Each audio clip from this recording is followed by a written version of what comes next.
Hi, it's Dr. C on ChiTV, and once again it's time for another edition of Sports Nutrition Update. Now recently I've been giving some seminars about the lies we've been told about our food, how corporations worldwide are doing everything they can to deceive us when it comes to the food that they're actually manufacturing, dispensing, and distributing worldwide to the masses. I'm warning you right now. Don't eat refined, fragmented, processed, devitalized, sterilized food. Because if you eat sterilized food, you will become sterile. You'll lose your function and your form, you'll get fat, and you will become mentally ill and suffer with depression. But today I want to talk about the world's #1 deception.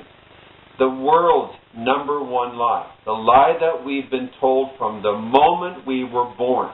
And that is that we, as in you and me, are not sovereign, that there's something wrong with us, that we are born into sin and that we are imperfect and incapable of achieving what is obvious to achieve if we proceed in life using pure logic and a rational approach and the power of reason. Now, we're born with everything that we need except one thing: the knowledge that we have to accumulate. It is our responsibility. We have to put the effort into the accumulation of the knowledge. I was watching a spider weave its web recently, and I asked myself, how does that spider know how to spin that web?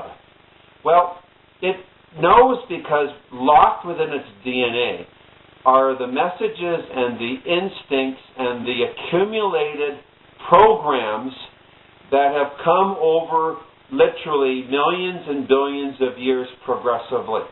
Now, humans, unlike a spider, are not born with the knowledge they need to make progress. And that's how we're going to define a human. Someone who is making progress. Otherwise, you don't qualify. Now, that's part of the purpose in life. But from the get-go, we have to understand that we have enormous potential, that we're not imperfect beings. Now, I didn't say that we're perfect. I said that we're not imperfect, and there's a tremendous distinction.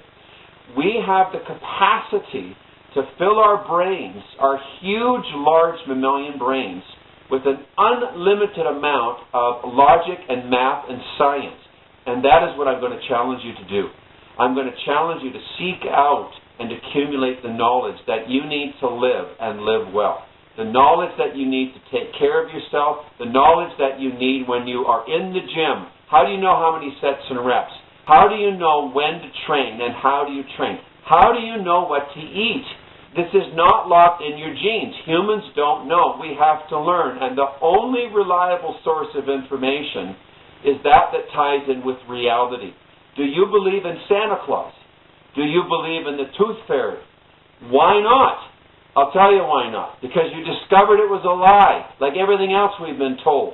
I'm telling you that you are great, that you're all-knowing and all-powerful if you put the energy into your own mind, if you use the effort, if you use the gift of health that you started with. And believe me, you can't hang on to that gift.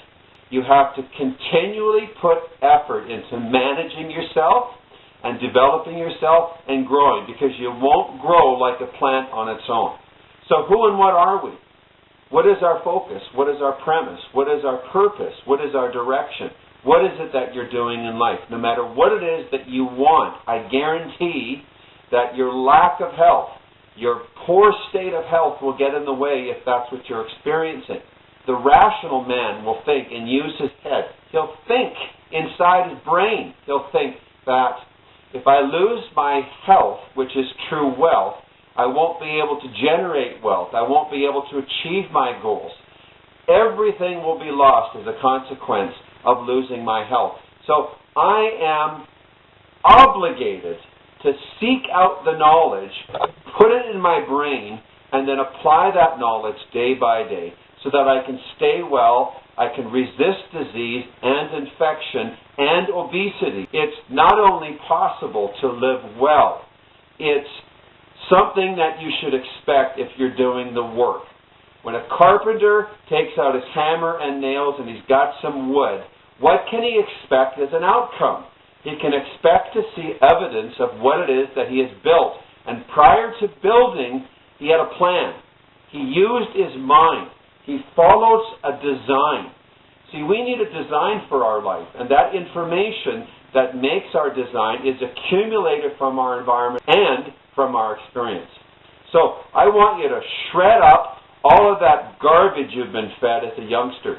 I want you to deny all of it. I want you to rise up inside of yourself and see the power and majesty of you as an individual, so unique that no one has ever existed like you. No one that's going to exist in the future is ever going to be like you. You're absolutely biochemically unique. You're a snowflake of humanity. So appreciate who and what you are. Gather the evidence around you. Take a look at reality. Accept what is. And then explore it.